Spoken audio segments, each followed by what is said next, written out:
تو رکوع نمبر 10 کا ترجمہ دیکھتے ہیں۔ یسألونک، وہ سوال کرتے ہیں آپ سے، عن الشہر، مہینے کے بارے میں، الحرام، حرمت والے، قتال کرنا فی، اس میں، کل آپ کہہ دیں، قتال کرنا فی، اس میں، کبیر، بہت بڑا گناہ ہے، وصد، اور روکنا، عن سبیل اللہ، اللہ تعالیٰ کی راہ سے، وکفر، اور کفر کرنا بھی اس کے ساتھ،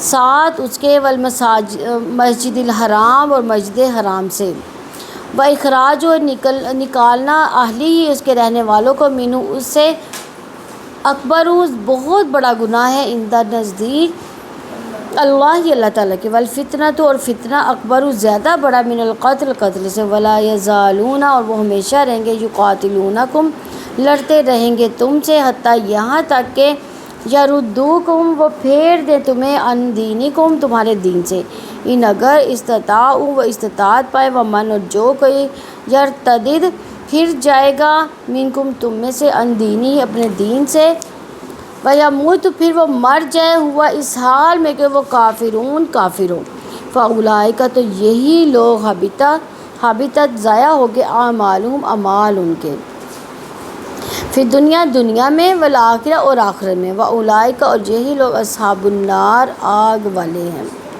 ہم، وہ، فیہا، اس میں، خالدون، ہمیشہ رہنے والے، ان، یقینا، الذین، وہ جو، آمنوا، ایمان لائے، والذین، جن لوگوں نے، ہاجروا، ہجرت کی، وجاہدوا، جہاد کیا، فی سبیل اللہ، اللہ کی راہ میں، اولئک، وہی لوگ، یرجون، امید رکھتے ہیں، رحمت اللہ، اللہ تعالیٰ کی رحمت کی، واللہ، اور اللہ تعالیٰ، غفور، بے حد بخشنے والا، رحیم، نہایت رحم والا، یسألونک، اور وہ پوچھتے ہیں آپ سے، عن الخمر، شراب کے بارے میں، والمیسر، اور جوئے کے، کل آپ کہہ دیں، فیہما، ان دونوں میں، اثم، گناہ ہے، کبیر، بہت بڑا، ومنافع، اور منافع یا فائدہ ہے، للناس، لوگوں کے لیے، لام سے، یہ لی کے لیے، الناس، لوگوں کے لیے، واثمہما، اور ان دونوں کا گناہ، اکبر، بہت بڑا ہے، من نفعہما، ان دونوں کے فائدے سے، ویسألونک، اور وہ پوچھتے ہیں آپ سے، ماذا، کیا کچھ، ينفقون، وہ خرچ کریں، کل آپ کہہ دیں، العفو، جو ضرورت سے زائد ہو، کذالک، اسی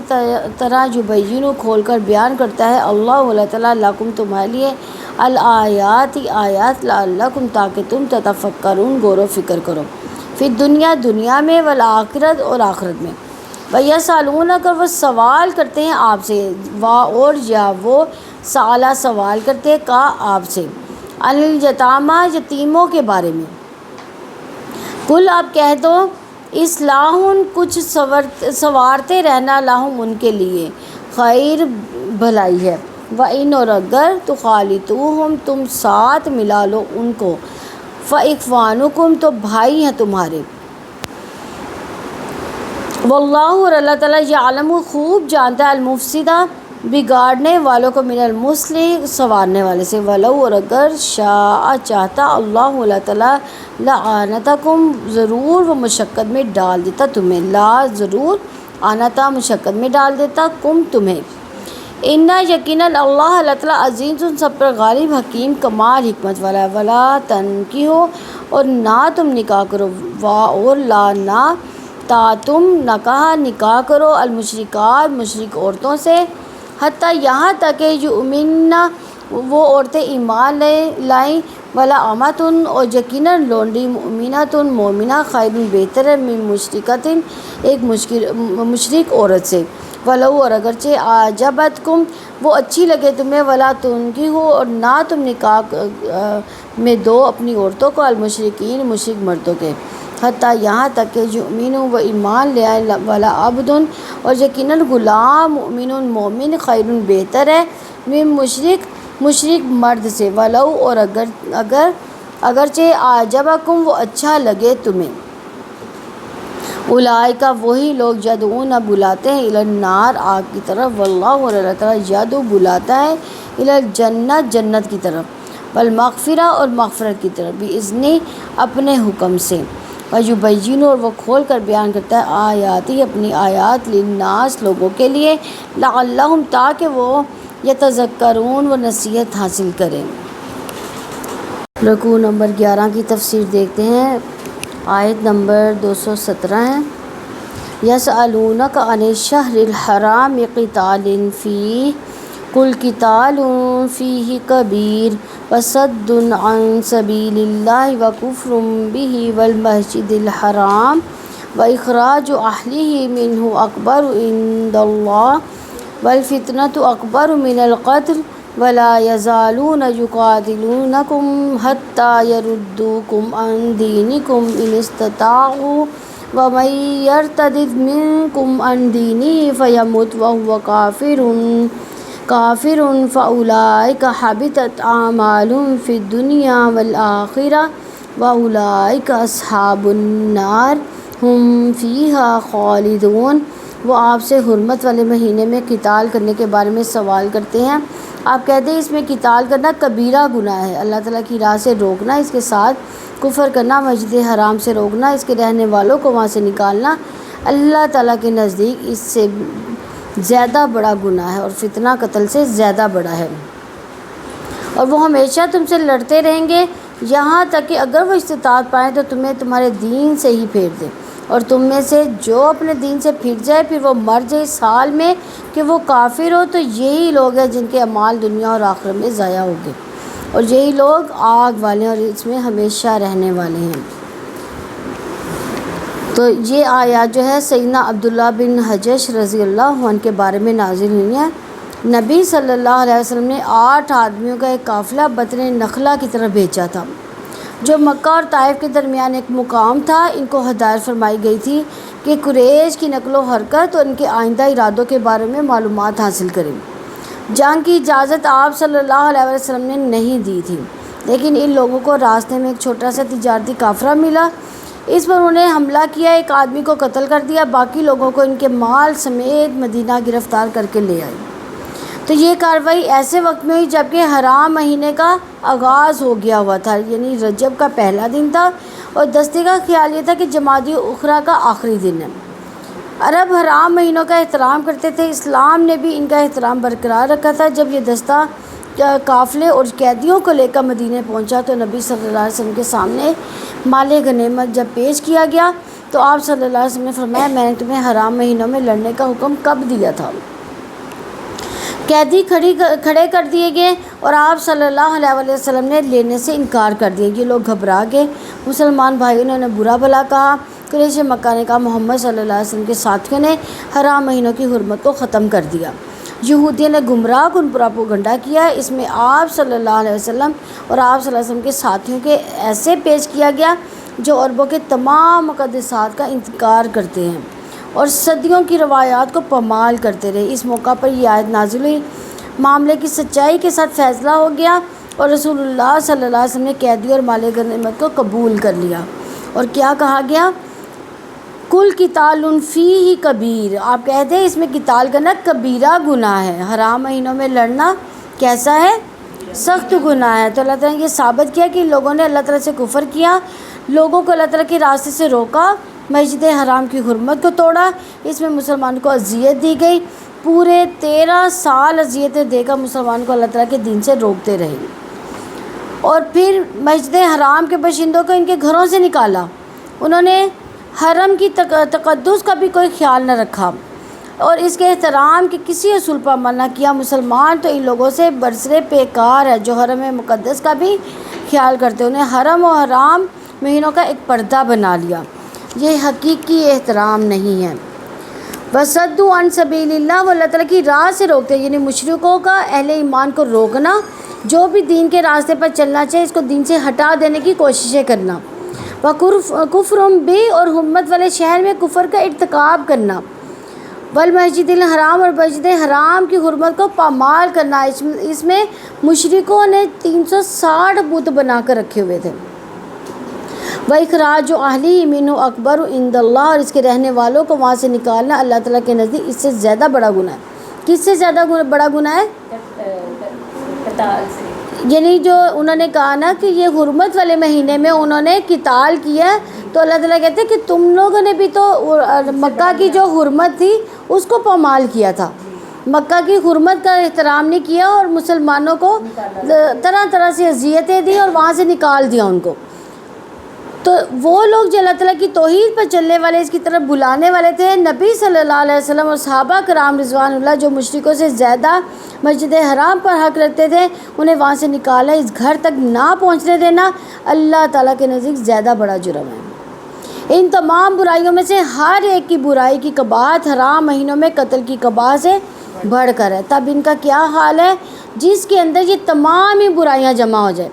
تو معلوم ہے کہ یہ فاسق و فاجر لوگ ہیں، اہل ایمان کو آڑ دلانے میں زیادتی سے کام لے رہے ہیں۔ یہ تفسیر السعدی کی روایت ہے۔ والفتنہ تو اکبر من القتل، اور فتنہ قتل سے زیادہ بڑا، یعنی اللہ تعالیٰ کے راستے سے روکنا، شرک کرنا، غیر اللہ کی عبادت کرنا، ایمان والوں کو کعبہ میں نہ جانے دینا، ان کو گھروں سے بے گھر کر دینا، ایسا فتنہ ہے جو قتل سے بھی بڑا فتنہ ہے۔ وَلَا يَزَالُونَ يُقَاتِلُونَكُمْ، اور وہ ہمیشہ تم سے لڑتے رہیں گے۔ کون لڑتے رہیں گے؟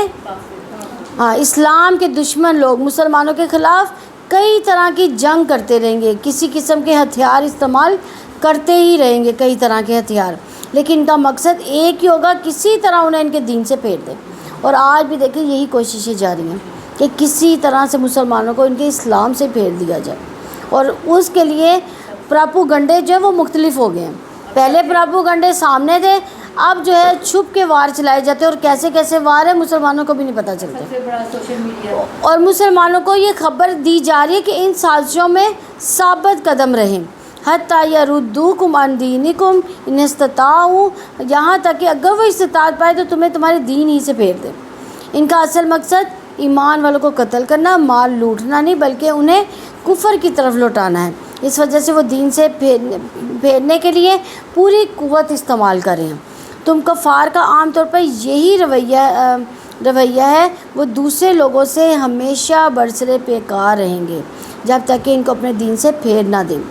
خاص طور پر یہود و نصارہ نے اس مقصد کے لیے جماعتیں تشکیل دے دیں، اپنے داعی بھیجے، تبلیغ پھیلائے اور مدارس قائم کی تاکہ دوسری قوموں کو اپنے مذہب میں جذب کر لیں۔ ان کے ادیان میں ہر وہ شبہ ڈال دیں جو ان کے دین میں شک پیدا کرے، مگر امید ہے کہ اللہ تعالیٰ جس نے اہل ایمان کو اسلام جیسی نعمت عطا کر کے احسان فرمایا، وہ اپنے اس دین قیم کو ان کے لیے چن لیا اور اپنے دین کو ان کے لیے مکمل کیا، ان پر اپنی نعمت کو قائم کرے گا، پوری طرح اس کا اہتمام کرے گا اور ہر اس طاقت کو پس پش ڈال دے گا جو اس کے دین کے روشنی کو بجھانے کی کوشش کرے گا۔ ان کی وَمَن يَرْتَدِدْ مِنكُمْ عَن دِينِهِ فَيَمُتْ وَهُوَ كَافِرٌ فَأُولَٰئِكَ حَبِطَتْ أَعْمَالُهُمْ فِي الدُّنْيَا وَالْآخِرَةِ، اور تم میں سے جو اپنے دین سے پھر جائیں پھر وہ مر جائے اس حال میں کہ وہ کافر ہوں، تو یہی لوگ ہیں جن کے اعمال دنیا اور آخرت میں ضائع ہو گئے۔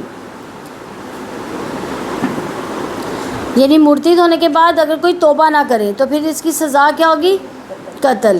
مرتد کے اعمال دنیا میں اس طرح ضائع ہو جاتے ہیں کہ اسلام کی حالت میں اس کے جو حقوق ہوتے ہیں وہ اسے نہیں دیے جاتے، مثلا ان کا نکاح ٹوٹ جائے گا، مسلمانوں کی میراث میں سے حصہ نہیں ملے گا۔ تیسرا، مسلمانوں کے قبرستان میں دفن نہیں کیا جائے گا۔ چوتھا، مرد ہو تو قتل کر دیا جائے گا، عورت ہو تو ساری زندگی قید میں رکھی جائے گی۔ ان کے اعمال کی قبولیت کی شرط یعنی اسلام کے موجود نہ ہونے کی وجہ سے ان کے اعمال ضائع ہو جائیں گے۔ رسول اللہ صلی اللہ علیہ وسلم نے فرمایا من بدل دینہ فاقتلوہ، جو اپنے دین کو بدل ڈالے اسے قتل کر دو۔ صحیح بخاری کی 6923 اور 6922 نمبر حدیث ہے۔ فَيَمُتْ هُوَ كَافِرٌ فَأُولَٰئِكَ حَبِطَتْ أَعْمَالُهُمْ فِي الدُّنْيَا وَالْآخِرَةِ، پھر وہ مر جائے اس حال میں کہ وہ کافر ہو، تو یہی لوگ ہیں جن کے اعمال دنیا اور آخرت میں ضائع ہو گئے۔ مرتد کے اعمال آخرت میں اس طرح ضائع ہو جائیں گے کہ مسلمان ہوتے ہوئے جو نمازیں پڑھی ان کا اجر ختم، مسلمان ہوتے ہوئے روزے رکھے ان کا اجر ختم، مسلمان ہوتے ہوئے زکوٰۃ دی اس کا بھی اجر ختم، مسلمان ہوتے ہوئے جو حج کیا اس کا بھی اجر ختم، مسلمان ہوتے ہوئے نیک اعمال کیے وہ بھی ضائع۔ سب سے بڑا نقصان کہ مرتد کو آخرت میں ہمیشہ کے لیے جہنم میں ڈال دیا جائے گا۔ اللہ تعالیٰ ہمیں اس چیز سے بچائے۔ وَأُولَٰئِكَ أَصْحَابُ النَّارِ هُمْ فِيهَا خَالِدُونَ، اور یہی لوگ آگ والے ہیں، وہ اس میں ہمیشہ رہنے والے ہیں۔ مرتد ہونے والا کافر ہو جاتا ہے، کافر کے دنیاوی اور اخروی سب اعمال ضائع۔ مرتد ہونے والا آگ میں جائے گا جہاں وہ ہمیشہ رہے گا۔ جو مرتد ہونے کے بعد دین اسلام کی طرف لوٹ آئے تو اس کے پچھلے اعمال اس طرح طرف لوٹ آئیں گے. یعنی اگر مرتد ہوا اس کے بعد پھر وہ مسلمان ہو گیا تو جو پچھلے اعمال تھے مرتد ہونے کے بعد جو ضائع ہو گئے تھے وہ پھر بحال ہو جائیں گے. آیت نمبر 218 ہے ان الذین آمنوا والذین ہاجروا وجاہدوا فی سبیل اللہ اولئک یرجون رحمت اللہ واللہ غفور الرحیم. یقیناً جو لوگ ایمان لائے جنہوں نے ہجرت کی اللہ تعالیٰ کی راہ میں جہاد کیا وہی اللہ تعالیٰ کی رحمت کی امید رکھتے ہیں اور اللہ تعالیٰ بےحد بخشنے والا نہایت رحم والا ہے. ان الذین آمنوا یعنی اس آیت میں 3 اعمال ہے جو عبودیت کا مرکز و محور ہے. انہی اعمال سے انسان کی سعادت اور شقاوت کی پہچان ہوتی ہے. تو اس آیت سے ہمیں اللہ تعالیٰ کی رحمت کی امید رکھنے کے لیے 3 کاموں کا ذکر یہاں ملتا ہے: ایمان، ہجرت، جہاد فی سبیل اللہ. جیسے کہ پتہ چلتا ہے کہ اعمال سے ہی امید باندھی جا سکتی ہے لیکن اعمال پر بھروسہ نہیں کیا جا سکتا کیونکہ ہر انسان اللہ تعالیٰ کی رحمت کی وجہ سے جنت میں جائے گا. تو ان الذین آمنوا یقیناً جو لوگ ایمان ہے جنہوں نے سب سے بڑی بھلائی ایمان کو پا لیا جس کی بنیاد پر اعمال قبول کیے جاتے ہیں. اس کے بغیر فرض ہو یا نفل کوئی عبادت قبول نہیں ہوتی. والذین ہاجروا وجاہدوا فی سبیل اللہ پھر انہوں نے ایمان کے بعد ہجرت کی، جہاد کیا. ہجرت جیسا عمل جسے نصیب ہوئے انہوں نے اپنے رب کی خاطر اپنے رب سے جدائی گوارا کی. یعنی ہجرت کیسا عمل ہے؟ ہمیں ایک جگہ پہ بیٹھے، گھر بار، ہمارا کاروبار، ہر چیز سیٹ ہے، اس سارے سیٹ اپ کو چھوڑ کے کسی اور جگہ کے پر جانا کہ جہاں ہم اللہ تعالیٰ کی عبادت کر سکیں. اب اس جگہ پہ سارا کچھ موجود ہے، رشتہ دار ہیں، گھر بار ہے، ہر چیز میسر ہے، کھانے پینے کی، کاروبار سیٹل ہے، لیکن وہاں پہ اللہ تعالیٰ کی عبادت نہیں کی جا سکتی. تو اس گھر بار کو چھوڑ کے ہم ایسی جگہ ہجرت کریں جہاں اسلام کا نام لیا جا سکے. تو کیسا عمل ہے؟ کیا ہم چھوڑ سکتے ہیں ایسا؟ بہت مشکل ہے. نئی جگہ پہ سیٹل ہونا بہت مشکل ہے. تو وہ جو تنگی برداشت کرتا ہے اپنے اہل و عیال، اپنا وطن، اپنا مال، ہر چیز، اپنے دوست احباب، سب اس کو چھوڑ کے جانا پڑتا ہے. وجاہدوا فی سبیل اللہ اور اللہ تعالیٰ کی راہ میں وہ جہاد کرتا ہے. یعنی اللہ تعالیٰ کی رضا کی خاطر اعمال صالحہ میں سب سے بڑا عمل انجام دینا یہ نصیب ہو. تو مجاہد کون ہے؟ مجاہد وہ شخص ہے جو ہر وقت اپنے مقصد کی دھن میں لگا ہوا ہو، دماغ سے اس کی تدبیریں سوچے، زبان اور قلم سے اس کی تبلیغ کرے، ہاتھ پاؤں سے اس کے لیے دوڑ دھوپ کرے، اپنے تمام وسائل اس مقصد کے لیے استعمال کرے، اس مزاحمت کا پوری قوت سے مقابلہ کرے جو اس راستے میں پیش آئے، یہاں تک جان کی بازی لگانی پڑے تو بھی وہ دریغ نہ کرے. اس کا نام جہاد ہے. یہ سب کچھ کس کے لیے ہوگا؟ اللہ کی رضا کے لیے ہوگا، اس کے دین کو قائم کرنے کے لیے ہوگا. تو یہ جہاد فی سبیل اللہ ہے. سیدنا ابو موسیٰ اشعری رضی اللہ عنہ فرماتے ہیں کہ ایک گنوار آپ صلی اللہ علیہ وسلم کے پاس آئے، کہنے لگا یا رسول اللہ صلی اللہ علیہ وسلم، کوئی شخص لوٹ حاصل کرنے کے لیے یعنی لوٹ مار کے لیے لڑتا ہے، کوئی ناموری کے لیے، کوئی بہادری جتانے کے لیے، یعنی ہم بہت بہادر ہیں اس لیے بھی تو لوگ لڑتے ہیں نا، کوئی حمیت یعنی قومی یا قبائل کے لیے لڑتا ہے کہ ہماری قوم اور ہماری قبائل کا نام رہے. تو ان میں سے کون سا لڑنا اللہ تعالیٰ کی راہ میں ہے؟ آپ صلی اللہ علیہ وسلم نے فرمایا اپنا سر مبارک اوپر اٹھایا اور آپ صلی اللہ علیہ وسلم نے فرمایا جو کہ اس نیت سے لڑے کہ اللہ کا کلمہ بلند ہو وہ اللہ تعالیٰ کی راہ میں لڑنا ہے. ایک شخص نے آپ صلی اللہ علیہ وسلم کی خدمت میں حاضر ہو کر پوچھا یا رسول اللہ صلی اللہ علیہ وسلم، جو شخص مالی فائدے یا ناموری کے لیے جنگ کرتا ہے اسے کیا ملے گا؟ آپ صلی اللہ علیہ وسلم نے فرمایا اسے کچھ نہیں ملے گا. سائل اس سوال پر بہت متوجہ ہوا، آ کر دوبارہ یہ سوال کیا. آپ صلی اللہ علیہ وسلم نے دوبارہ یہی جواب دیا. اس کا اطمینان اب بھی نہ ہوا. 3 دفعہ یا چوتھی بار پلٹ کر آیا، یہی سوال کرتا رہا. آپ صلی اللہ علیہ وسلم نے اس کی تعجب کی وجہ بیان کا فرمایا اللہ تعالیٰ کوئی عمل اس وقت تک قبول نہیں کرتا جب تک وہ خاص اس خوشنودی اور رضا کے لیے نہ کیا جائے. کس کی رضا کے لیے نہ کیا جائے؟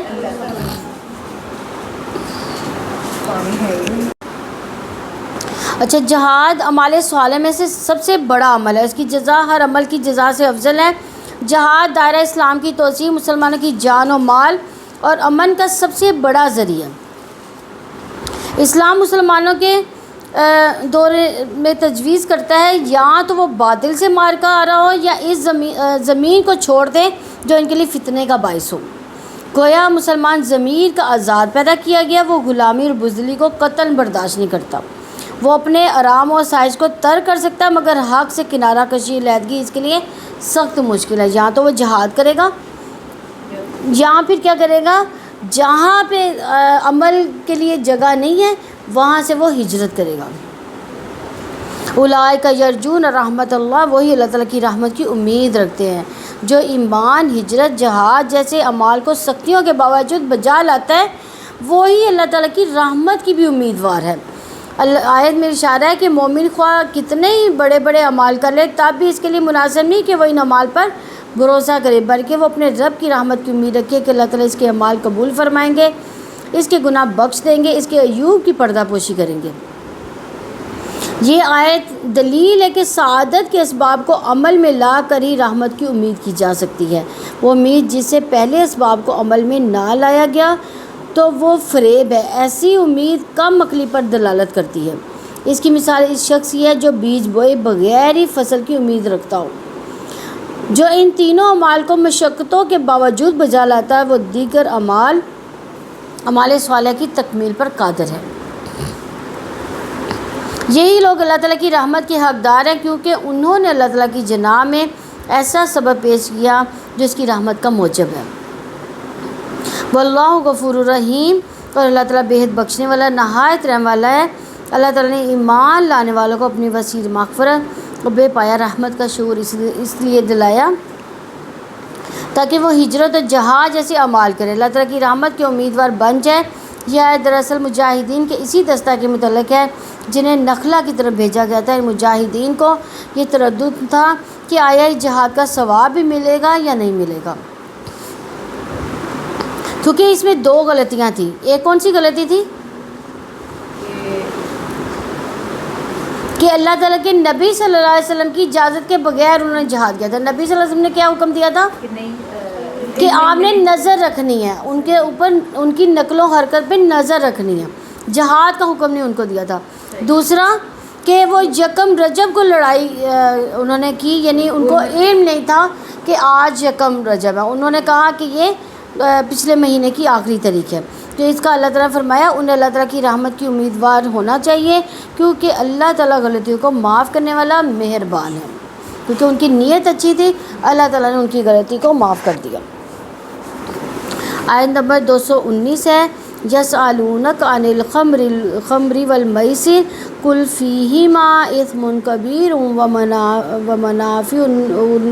ومنافع للناس واسمہما اکبر من نفعہما ویسألونک ماذا ينفقون قل العفو کذالک یبین اللہ لکم الآیات لعلہم یتفکرون۔ اور آپ سے شراب اور جوئے کے بارے میں پوچھتے ہیں، آپ کہتے ہیں کہ ان دونوں میں بہت بڑا گناہ ہے اور لوگوں کے لیے کچھ فائدے بھی ہیں، ان دونوں کا گناہ ان کے فائدے سے بہت بڑا ہے۔ وہ آپ سے پوچھتے ہیں کہ کیا خرچ کریں، آپ کہتے ہیں کہ جو ضرورت سے زائد ہو۔ اللہ تعالیٰ اسی طرح تمہارے لیے آیات کھول کر بیان کرتا ہے تاکہ تم غور و فکر کرو۔ یعنی کون آپ سے سوال کون کر رہے ہیں؟ صحابہ کرام آپ سے سوال کر رہے ہیں عن الخمر والمیسر، یعنی شراب اور جوئے کے بارے میں سوال کریں۔ زمانہ جاہلیت اسلام کے آغاز میں شراب استعمال کرتے تھے۔ انہوں نے سوال کیا کہ اللہ تعالیٰ نے شراب اور جوئے کو حرام کرنے سے پہلے ان کے اندر پائے جانے والے نقصانات، ان کے فوائد اور گناہ کو واضح کر دیا، ان کے اثرات سے آگاہ کر دیا۔ جوئے کا مال حرام کی نظر ہو جاتا ہے، جواری بے یارو مددگار رہ جاتا ہے، اور خمر کا جو ہے عقل کو ڈھانپ لینے والی چیز ہے یہ، اور اس سے مراد خمر سے مراد ہر نشہ ور چیز کو خمر کہا جاتا ہے۔ ہاں، کوئی بھی نشہ آور چیز ہے جو انسان کو نشہ دلاتی ہے اور پھر اس کا جو ہے ٹیسٹ انسان بار بار لیتا ہے۔ المیسر جس میں مال آسانی سے ہاتھ ہے، اس سے مراد جوا ہے۔ کل فیہما اثم کبیر، آپ کہتے ہیں ان دونوں میں بہت بڑا گناہ ہے، یعنی ہر نقصان پہنچانے والی چیز فاسد ہے جس سے نفس، عقل، بدن، مال یا عزت کو نقصان پہنچے۔ شراب کے نقصانات کیا ہیں؟ دینی نقصانات اس کے ہیں کہ شراب پینا اللہ تعالیٰ کی ناراضگی کا باعث بنتا ہے. شراب پینے کی صورت میں انسان عبادت نہیں کر سکتا. جب شراب جو ہے دماغ کو معوف کر دے گی تو ہم عبادت بھی نہیں کر سکیں گے. آخرت کے نقصان کا بھی باعث ہوگی. عقلی نقصانات اس سے شراب سے کیا ہو گئے کہ شراب عقل کو وقتی طور پر مختل کر دیتی ہے، جس کی وجہ سے انسان سے ایسے کام ہو جاتے ہیں جس میں اس کو بعد میں ندامت ہوتی ہے. دوسرا، شراب عقل پر ایسا پردہ ڈالتی ہے کہ ہر برائی مزین ہو جاتی ہے. تیسرا، شراب پینے سے وقتی طور پر انسان اپنے آپ سے بھی غافل ہو جاتا ہے، یعنی اس کو اپنی بھی ہوش نہیں رہتی. تو معاشرتی نقصان اس کے کیا ہوں گے کہ دشمنی، نفرت، بغض جیسی برائیاں آپس میں پروان چڑھیں گی، کیونکہ شراب کے نشے میں ہم کسی کو بھی کوئی بھی نقصان پہنچا سکتے ہیں. تو کیا ہوگا کہ نقصان وہ پھر آپس میں برائیاں جو ہے وہ پروان چڑھیں گی، بغض، دشمنی وغیرہ اس طرح کی برائیاں ہو جائیں گی. پھر شراب سے صحت کو بھی نقصان پہنچتا ہے. ایک جرمن ڈاکٹر نے بیان کیا کہ جو شخص شراب کا عادی ہو 40 سال کی عمر میں اس کے بدن کی ساخت ایسی ہو جاتی ہے جیسے 60 سالہ بوڑھی کی. وہ جسمانی اور قوت کے اعتبار سے 60ویں بوڑھوں کی طرح ہو جاتے ہیں. اس کے علاوہ شراب جگر گردوں کو خراب کر دیتی ہے، اور سل کی بیماری جو ہے شراب کی وجہ سے ہوتی ہے، خاص یہ اثر اس کا ہوتا ہے. یورپ کے شہروں میں سل کی کثرت کا بڑا سبب شراب ہی کو بتایا جاتا ہے. وہاں کے بعض ڈاکٹروں کا قول ہے کہ یورپ میں آدھی اموات مرض سل کی وجہ سے ہوتی ہے اور آدھی دوسرے امراض، اور اس بیماری کی کثرت یورپ میں اسی وجہ سے وقت ہوتی ہے جب سے وہاں شراب کی کثرت ہوتی ہے.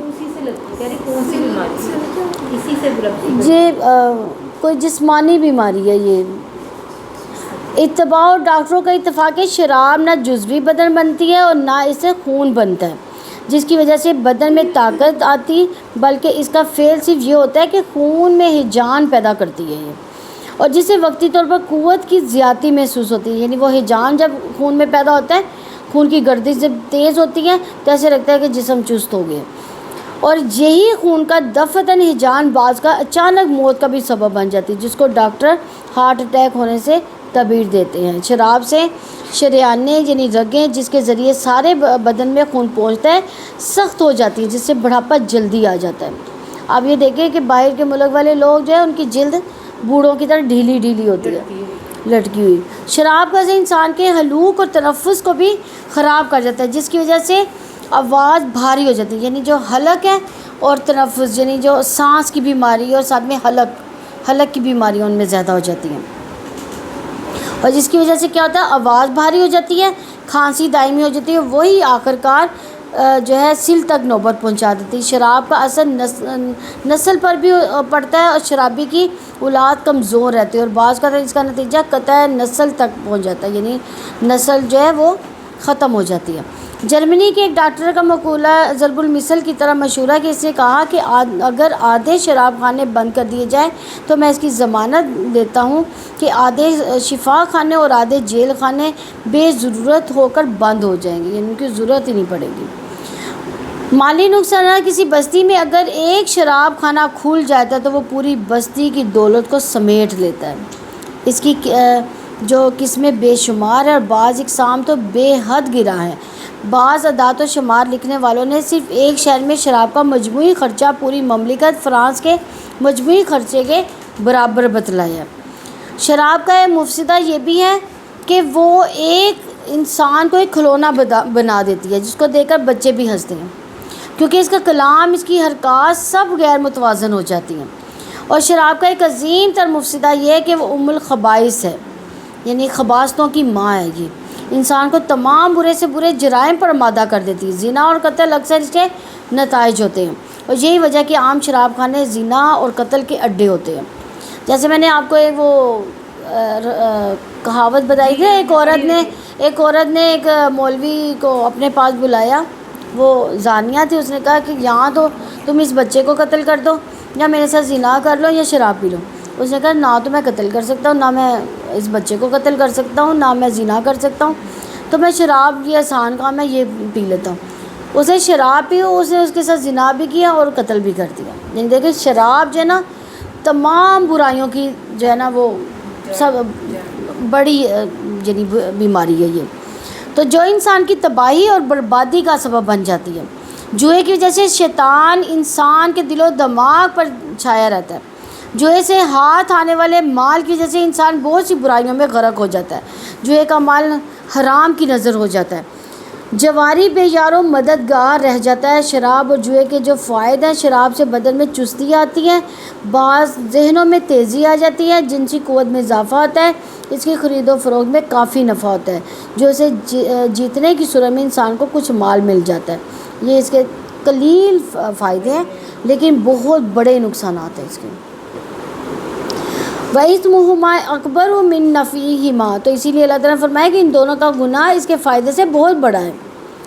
تو یہ بات ایک حقیقت کو واضح کرنے کے لیے کہی گئی کہ ان دونوں کے نقصانات بڑے ہیں۔ شراب اور جوئے میں بڑا گناہ دین کے اعتبار سے ہے، کیونکہ دونوں ہی انسان کے اخلاق و کردار کو تباہ کرتی ہے۔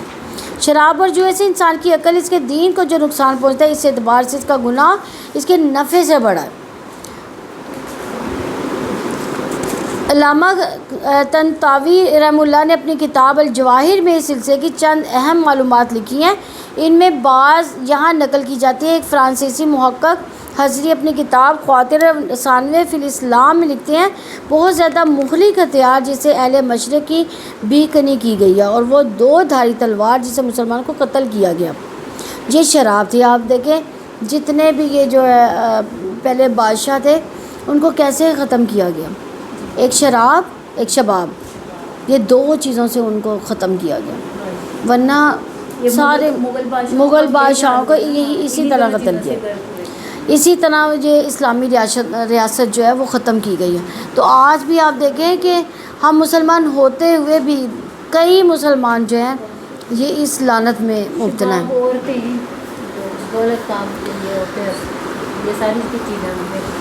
تو یہ 2 دھاری تلوار ہے جس سے مسلمانوں کو قتل کیا گیا، اور یہ شراب تھی۔ ہم نے جزائر کے لوگوں کے خلاف ہتھیار آزمایا، لیکن اس کی اسلامی شریعت ہمارے راستے میں رکاوٹ بن کر کھڑی ہو گئی، اور وہ ہمارے اس ہتھیار سے متاثر نہیں ہوئے۔ نتیجہ یہ نکلا ان کی نسل بڑھتی ہی چلی گئی۔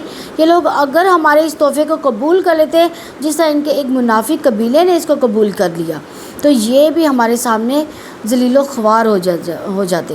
آج جن لوگوں کے گھروں میں ہماری شراب کا دور چل رہا ہے، وہ ہمارے سامنے اتنے حقیر اور ذلیل ہو گئے کہ اسے سر نہیں اٹھا سکتے۔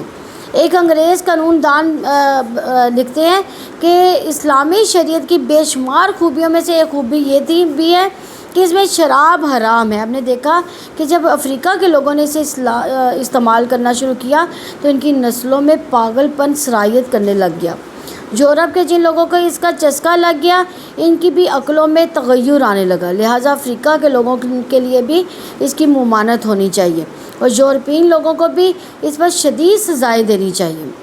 غرض بھلے مانس نے یعنی ٹھنڈے دل سے غور کیا، وہ بے اختیار پکار اٹھا کہ یہ رجس ہے، یعنی شیطانی عمل ہے، زہر ہے، تباہی اور بربادی کا ذریعہ ہے۔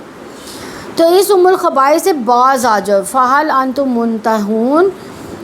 اسلامی معاشیات کا ایک اہم اصول یہ ہے کہ اسے ہر ایسے معاملے کو حرام قرار دیا جس کے ذریعے دولت پوری ملت سے سمٹ کر چند سرمایہ داروں کے حوالے ہو سکے۔ قرآن کریم نے اس کا علاج تقسیم دولت کا اصول بیان کرتے ہیں۔ اس طرح فرمایا کہ یعنی مال نے فی کی تقسیم مختلف طبقوں میں کرنے کا جو اصول قرآن نے مقرر کیا، اس کا منشا یہ ہے کہ دولت سمیٹ کر صرف سرمایہ داروں میں جمع نہ ہو جائے۔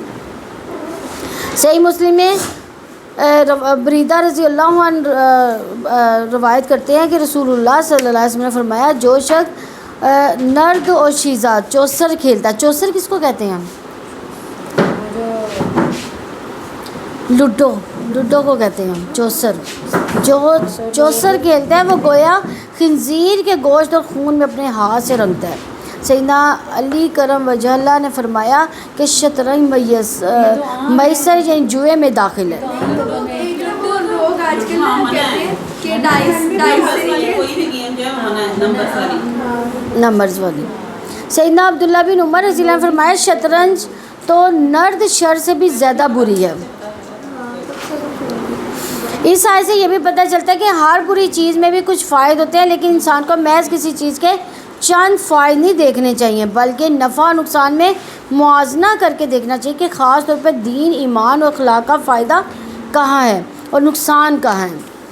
اصول ہے کہ جس کے نقصانات فائدے سے بڑے ہوں اس کام کو ترک کر دینا چاہیے۔ اللہ تعالیٰ نے شراب چھوڑنے کے لیے مادہ کیا، تھوڑے سے دینوی فائدوں کی خاطر جس چیز سے ایمانی، اخلاقی، دینی اور اخروی نقصانات ہو اسے جائز قرار نہیں دیا جا سکتا۔ وَيَسْأَلُونَكَ مَاذَا يُنْفِقُونَ قُلِ الْعَفْوَ، اور وہ آپ سے پوچھتے ہیں کیا خرچ کریں، آپ کہہ دیں کہ جو ضرورت سے زیادہ ہو۔ یعنی سیدنا ابن عباس رضی اللہ عنہ سے روایت ہے کہ جب وہ فی سبیل اللہ خرچ کرنے کا حکم دیا گیا تو صحابہ کرام کی ایک جماعت نے رسول اللہ صلی اللہ علیہ وسلم کی خدمت میں حاضر ہوئی اور عرض کیا کہ ہمیں معلوم نہیں کہ کس قسم کا نفقہ ہم اپنے مالوں میں سے خرچ کریں، تو آپ ہمیں خرچ کرنے کے لیے بتائیں۔ اس پر یہ آیت اتری۔ ابن ابی حاتم نے یحییٰ سے روایت کیا کہ ان تک بات پہنچی کہ سیدنا معاذ رضی اللہ عنہ صلبہ رضی اللہ عنہ نبی صلی اللہ علیہ وسلم کی خدمت میں آئے اور عرض کیا یا رسول اللہ صلی اللہ علیہ وسلم، ہمارے پاس غلام بھی ہے، گھر والے بھی ہیں، اور تو ہم اپنے اموال میں سے کیا خرچ کریں؟ اس پر اللہ تعالیٰ نے آیت مبارکہ نازل کی، قل العفو، آپ کہتے ہیں جو ضرورت سے زائد ہو، کیا خرچ کریں؟ جو زائد ہو، یعنی عیش اور نمائش کے زمرے میں نہیں جو چیزیں آتی، یعنی ضروریات سے زائد، یعنی جو ضرورت کی چیزیں ہیں وہ لینے کے بعد جو بڑھ جاتا ہے۔ عفو زکوٰۃ کے علاوہ نبی صلی اللہ علیہ وسلم نے فرمایا ان فی المال لحقا سوی زکوٰۃ، بے شک مال میں زکوٰۃ کے سوا بھی حق ہے، یعنی آپ زکوٰۃ تو جو فرض ہے اس کے علاوہ جو زائد آپ کے بعد آپ کی ضرورتیں پوری ہونے کے بعد، ضرورتوں میں یہ نہیں آتا کہ آپ نے گھر کے پردے بنانے ہیں، صوفے لینے ہیں، بیڈ لینا ہے، یہ ساری ضروریات، ڈیکوریشن کی چیزیں یہ نہیں آتی ضروریات میں۔ ضروریات میں کھانا پینا اور لباس آتا ہے، اس کے بعد جو زائدہ بچ گیا وہ آپ خرچ کریں۔ تو اس حکم سے مالدار اور فقیر سبھی کو خرچ کرنے کا موقع مل جاتا ہے، خواہ کھجور کا ایک ٹکڑا ہی ہو۔ نبی کریم صلی اللہ علیہ وآلہ وسلم سے مروی ہے بہترین صدقہ وہ جو اپنی ضرورت پوری ہونے کے بعد ہو اور ابتدا اور اس آدمی سے کرو جس کی کفالت تمہارے ذمہ ہو، ان کو منع کرو۔ سیدنا ابن عباس رضی اللہ عنہ سے مروی ہے کہ یہ حکم فرضیت زکوٰۃ والی آیت کے ذریعے منسوخ ہو گیا، اور عطا خراسانی اور صدی وغیرہ کا خیال ہے کہ آیت زکوٰۃ کے ذریعے اس حکم کی تفصیل بیان کر دی گئی کہ آدمی اپنے مال میں سے کیا خرچ کرے، کن لوگوں پر خرچ کرے۔ تو انفاق کرنے والے کا دل صاف اور نظر پاک ہوتی ہے، افراد معاشرے کے ساتھ تعلقات مضبوط ہوتے ہیں، اللہ تعالیٰ کی رضا حاصل ہوتی ہے، انسانی نفس مطمئن ہو جاتا ہے۔ آپ دیکھیں جب ہم صدقہ کرتے ہیں تو کیا ہوتا ہے، ایک دلی سکون، اندر سے جو ایک سکون اٹھ رہا ہوتا ہے نا، اس کی جو لذت ہے نا وہ بھی عجیب سی لذت ہوتی ہے وہ۔ تو اللہ تعالیٰ نے انفاق کی ترغیب دلائی لیکن اعتدال کو قائم رکھا، زیر کفالت افراد کی ضروریات کو مقدم رکھنے کا حکم دیا، اس طرح خرچ کرنے سے روکا جس سے خود یا اہل خاندان کو دوسروں کے سامنے دست سوال دراز کرنا پڑے۔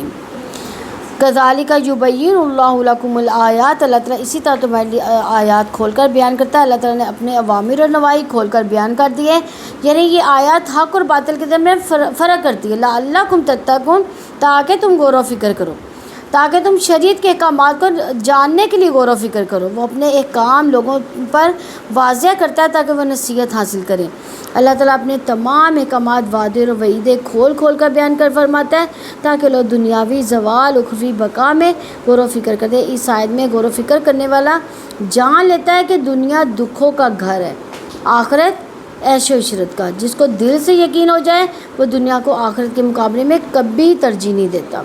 اللہ تعالیٰ ہمیں بھی اس دنیا میں نیک اعمال کرنے کی توفیق عطا فرما دے اور اس لعنت والی جو چیزوں سے بچنے کی توفیق عطا فرما دے۔ نمبر 220 ہے فی الدنیا والآخرہ ویسألونک عن الیتامی قل اصلاح لہم خیر وإن تخالطوہم فإخوانکم واللہ یعلم المفسد من المصلح وَلَوْ شَاءَ اللَّهُ لَعَانَتَكُمْ إِنَّ اللَّهَ عَزِيزٌ حَكِيمٌ۔ دنیا اور آخرت کے بارے میں اور وہ آپ سے یتیموں کے بارے میں سوال کرتے ہیں، آپ کہہ دو کہ ان کے لیے کچھ نہ کچھ سنوارتے رہنا بھلائی کا کام ہے، اور اگر تم انہیں ساتھ ملا لو تو وہ تمہارے بھائی ہیں۔ اور اللہ تعالیٰ بگاڑنے والوں کو سنوارنے والوں سے خوب جانتا ہے۔ اور اگر اللہ تعالیٰ چاہتا تو تمہیں ضرور مشقت میں ڈال دیتا، یقیناً اللہ تعالیٰ سب پر غالب کمال حکمت والا ہے۔ پھر دنیا والآخرہ یعنی دنیا اور آخرت کے بارے میں، یعنی دنیا اور آخرت میں غور و فکر کرو، دنیا کی تیزی کے ساتھ ختم ہونے اور آخرت کے باقی رہنے پر غور و فکر کرو، جو کہ جزا اور سزا کا جہان ہے۔ تو آگے سوال آ رہا ہے وَيَسْأَلُونَكَ عَنِ الْيَتَامَى فَلَا إِصْلَاحٌ لَهُمْ خَيْرٌ، وہ آپ سے یتیموں کے بارے میں سوال کرتے ہیں، آپ کہہ دو کہ ان کے لیے کچھ سنوارتے رہنا بھلائی کا کام ہے۔ جب اللہ تعالیٰ نے سورہ نساء کی آیت نمبر 10 نازل فرمائی کہ بلا شبہ وہ لوگ جو یتیموں کے مال ظلم سے کھاتے وہ اپنے پیٹوں میں آگ کے سوا کچھ نہیں کھاتے اور جلد ہی وہ دہکتی آگ میں داخل ہوں گے، تو ایمان والوں پر بہت گراں گزری، انہوں نے خوف سے یتیموں کا مال ان کا کھانا اپنے کھانے سے الگ کر لیا۔ صحابہ کرام نے رسول اللہ صلی اللہ علیہ وسلم سے سوال کیا تو اللہ تعالیٰ نے فرمایا قُلْ إِصْلَاحٌ لَهُمْ خَيْرٌ، آپ کہہ دو کہ ان کے لیے کچھ نہ کچھ سنوارتے رہنا بھلائی کا کام ہے۔ اصل مقصد تو یتیم کے مال کی اصلاح اور حفاظت ہے۔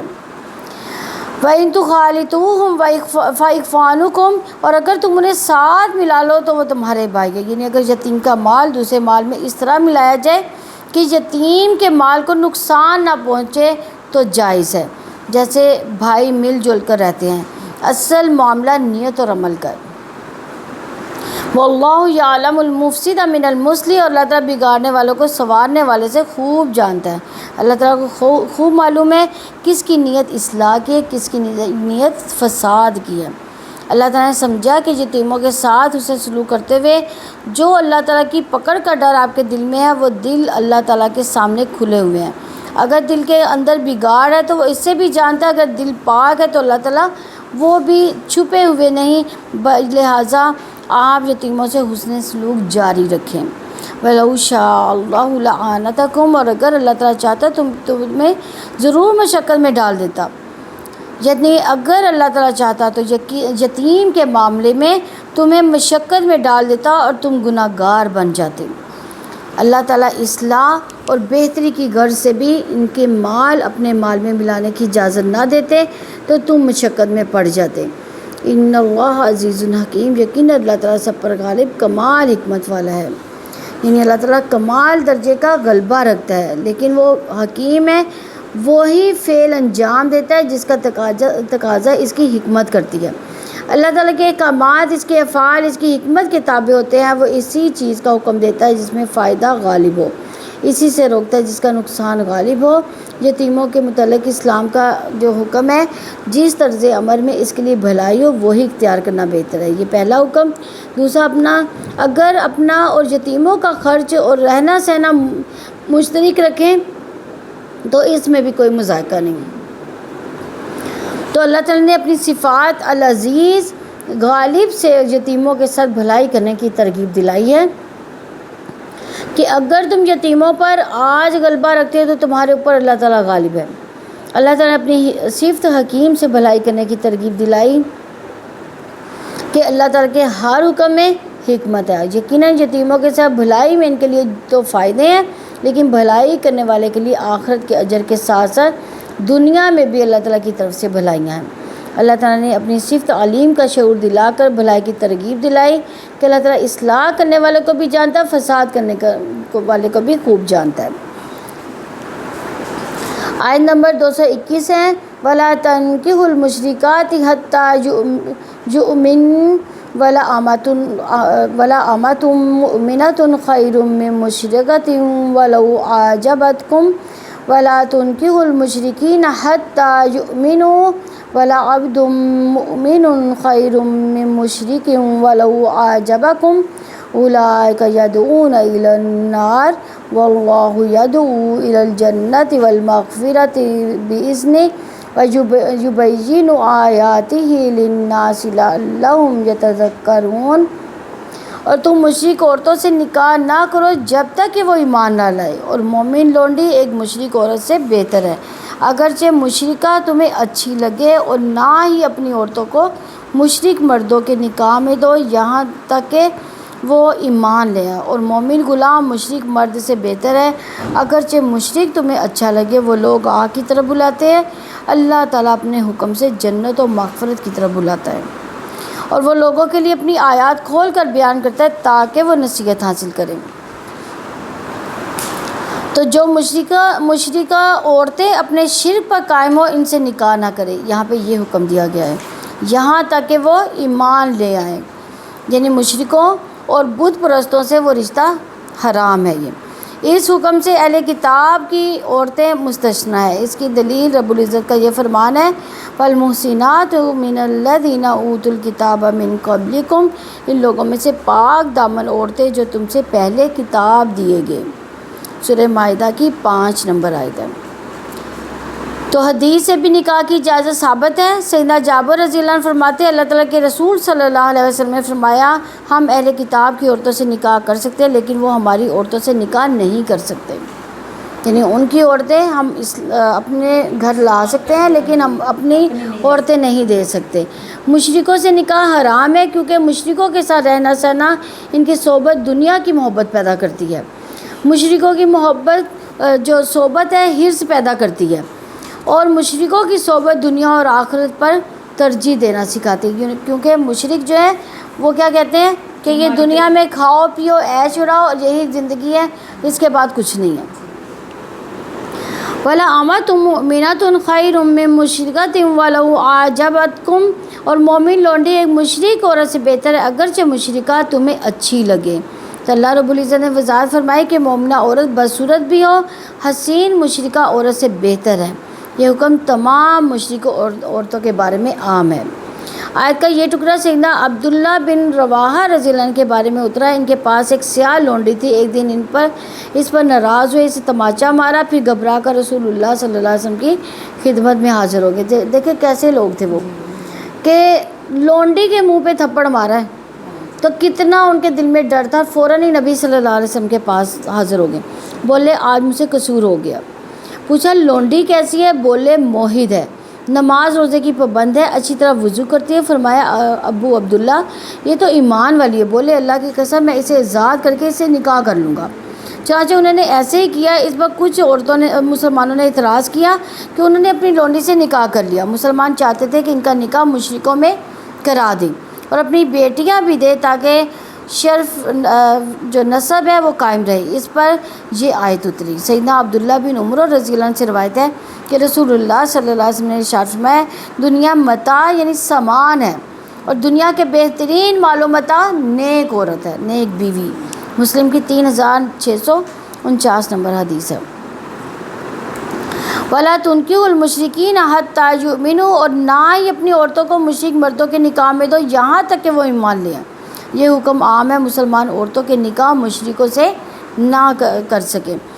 تنکیحو میں کیا فرق ہے؟ تنکیحو کا مطلب ہے کہ مرد اپنے نکاح نہ کرو، اور تنکیحو کا مطلب ہے تم اپنی عورتوں کے نکاح کر کے نہ دو۔ جہاں نکاح کے بارے میں اس اصول کا پتہ چلتا ہے کہ کوئی عورت ولی کی اجازت اور رضامندی کے بغیر نکاح نہیں کر سکتی۔ وَلَعَبْدٌ مُؤْمِنٌ خَيْرٌ مِّن مُّشْرِكٍ وَلَوْ أَعْجَبَكُمْ، اور مومن غلام مشرک مرد سے بہتر ہے اگرچہ مشرک تمہیں اچھا لگے۔ رب العزت نے یہاں وضاحت فرمائی کہ ایمان ایسی خوبی ہے کہ غلام کو بھی اعلیٰ درجے پہ بٹھا دیتی ہے، تو اگرچہ وہ بدصورت ہی کیوں نہ ہو، مومن غلام مشرک حسین اور جمیل اور مالدار مرد سے بہتر ہے۔ یعنی مرد وہ لیکن مشرک ہے لیکن ہے حسین و جمیل مالدار بھی ہے، لیکن اس سے بہتر غلام ہے کہ جو مومن ہے۔ اولئک یدعون الی النار، وہ لوگ آگ کی طرف بلاتے ہیں۔ اللہ تعالیٰ اس حکمت کا تذکرہ کرتے ہیں کہ جو مسلمان عورت کے مشرک کے ساتھ نکاح کے حرام ہونے میں پائی جاتی ہے۔ اولئک یدعون الی النار، وہ اقوال سے، اپنے اعمال سے، اپنے حالات سے آگ کی طرف دعوت دیتے ہیں۔ یہ ابدی خطرہ ہے، اس لیے اس سے بچ جائیں۔ اس آیت کریمہ کی علت سے مشرک اور بدعتی سے اختلاط کی ممانعت مستفاد ہوتی ہے۔ جب مشرکین سے نکاح جائز نہیں، حالانکہ اس میں بہت سے مسائل ہیں، تو مجرد اختلاط و بذریعہ اولا جائز نہ ہوگا، خاص طور پر جبکہ مشرک مسلمان پر معاشرتی طور پر فوقیت رکھتا ہو، مثلا مسلمان مشرک کا خادم ہو۔ اللہ تعالیٰ نے دین کو نظر انداز کر کے حسن و جمال کی بنیاد پر نکاح کرنے کو آخرت کی بربادی قرار دے دیا۔ رسول اللہ صلی اللہ علیہ وسلم نے فرمایا، سیدنا ابو ہریرہ رضی اللہ نے بیان کیا کہ نبی صلی اللہ علیہ وسلم نے فرمایا کہ عورت سے نکاح 4 چیزوں کی بنیاد پر کیا جاتا ہے: اس کے مال کی وجہ سے، اس کے خاندانی شرف کی وجہ سے، اس کی خوبصورتی کی وجہ سے، اس کے دین کی وجہ سے۔ تو دیندار عورت سے نکاح کر کے کامیابی حاصل کر، اگر ایسا نہ کرے تو تیرے ہاتھوں کو مٹی لگے گی، یعنی آخرت میں تجھ کو ندامت ہوگی۔ یعنی 4 وجہ سے ہم نکاح کرتے ہیں نا، کس وجہ سے؟ ایک ہے مال کی وجہ سے، خوبصورتی کی وجہ سے، حسب و نسب بھی دیکھتے ہیں نا، اس کا وہ خاندان کون سا ہے، حسب و نسب اسی میں آتا ہے نا۔ اور چوتھا ہے خوبصورتی کی وجہ سے، دین کی وجہ سے۔ تو سب سے پہلے کون سی بات دیکھنی چاہیے؟ دین دیکھنا چاہیے، کیونکہ اسی کی وجہ سے اللہ کے نبی صلی اللہ علیہ وسلم نے فرمایا کہ تیرے ہاتھوں کو مٹی لگے گی، یعنی آخرت میں تم رسوا ہو جائے گا، ندامت ہو جائے گی۔ واللہ یدعو الی الجنۃ والمغفرۃ بإذنہ، اللہ تعالیٰ اپنے حکم سے جنت و مغفرت کی طرف بلاتا ہے۔ اللہ تعالیٰ جنت و مغفرت کی طرف دعوت دیتا ہے، یعنی اس کے حصول کے لیے کوشش کرنے کی طرف بلاتا ہے۔ یہ دعوت سچی توبہ، اخلاص، علم نافع، علم صالح، توکل کی دعوت ہے۔ اور جب ایک مشرک عورت گھر میں آئے گی تو کیا کرے گی؟ اپنا چلائے گی، وہ یعنی عمل صالح بھی نہیں کرنے دے گی، دینداری اختیار نہیں کرنے دے گی، اللہ کا نام نہیں لینے دے گی۔ نسل کو بھی اپنے جیسا تو بإذن یعنی اللہ تعالیٰ کی توفیق سے، اس کے آسان کرنے سے، یا اس کی قضاء اور اس کے ارادے سے، یبین آیاتہ للناس لعلہم یتذکرون، اور وہ لوگوں کے لیے اپنی آیات کھول کر بیان کرتا ہے تاکہ وہ نصیحت حاصل کر سکیں۔ اللہ تعالیٰ اپنی آیات لوگوں کے سامنے اس لیے بیان کرتا ہے کہ وہ نصیحت حاصل کریں۔ اللہ تعالیٰ کی آیات وہ علم عطا کرتی ہیں جسے انہوں نے بھلا دیا تھا۔ اللہ تعالیٰ کی آیات اطاعت، فرما برداری کی اوقات ہیں جو جنت و مغفرت کے حصول کے اسباب ہیں۔ تو ادھر تو الحمدللہ ہے نا وجہ ذکر، تو یہ گئی گھروں میں جو بدعتی عورتیں آ جاتی ہیں، وہ بھی اپنی اولاد کو